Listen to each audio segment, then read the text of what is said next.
ሀይሚን እባላለሁ እና ማለት የፈለኩት ነገር እኔ በራሴ በግሌ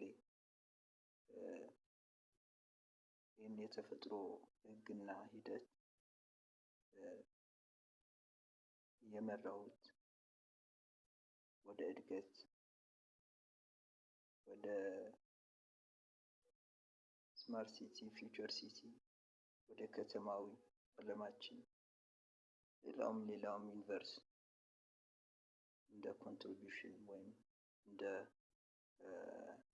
እርዳታ በማድረግ መሰረቱም ሀብት እንደሆነ ማወቅ የተፈጥሮ ህግና ሂደቱ ምርጫው